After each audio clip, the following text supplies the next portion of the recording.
Hi everyone, I'm Joe Dager with Business 901. I wanted to talk a little bit about value model mapping.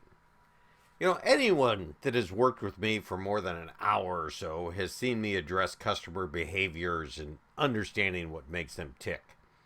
As I like to say, we must understand the people at the table.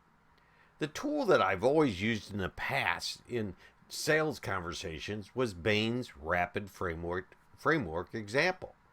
RAPID is an acronym to explain the roles people play in a given situation. You'll see it in the big circles in the center there on the screen. And they stand for recommend, agree, perform, input, and decide. I seldom categorize or use all the categories in any real given situation, but it's kind of fun drawing pictures of the people's faces at the table and where they fit. It just really gives you a good framework on how to frame individual views and understanding their needs better. In a Business 901 podcast, Linda Richardson discussed her new book, Changing the Sales Conversation. She touched upon one area that intrigued me a great deal, the value model. In the value model, she discussed the importance of understanding and planning to address the different people or departments that are part of the decision process. Instead of making up a fictitious name with names, I just used the rapid template here for the representative sample.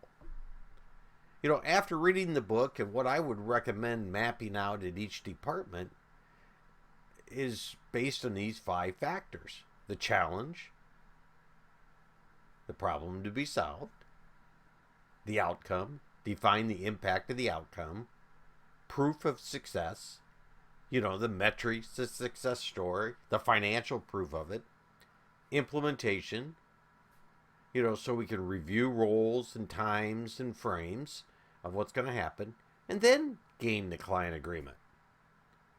Of course, the amount of granularity will depend a great deal on how much that individual role will affect the outcome, right? And there may be the same problems or the same outcomes for one or more of the roles.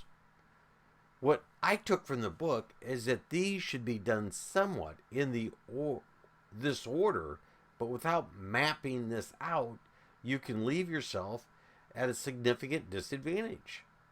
And as more and more decisions are being made by committee, our understanding must adjust, right? So we can no longer just look at the decision maker. Equally important, as we address value and use from a service dominant perspective, the outcomes and implementations become much more important. The performer's role becomes very significant and is equally important as committing the organization to action. Decision. The sketch I put together lacks one overarching circle, maybe, where we must address the overall value model for the organization. So I created this other PDF with the organization there on the right-hand side in the last column. But what I think is nice to do is, what if you would lay this out for a decision process for a customer and start putting, make it your own kind of your canvas that you would put in there, and sticky notes in the different places, and see how much overlap there was, and draw where there's the same decision or same implementation, the same proof of success that the different people want to see. And as that, we can frame the conversation much better and know where we need to dig deeper on it. What do you think? Do you think the value model mapping has some merit? Tell me what you think. And contact me. I'm Joe Dager at Business 901. You can find this on the Business 901 website and type it in, download the PDF if you want. So, thanks everyone for listening.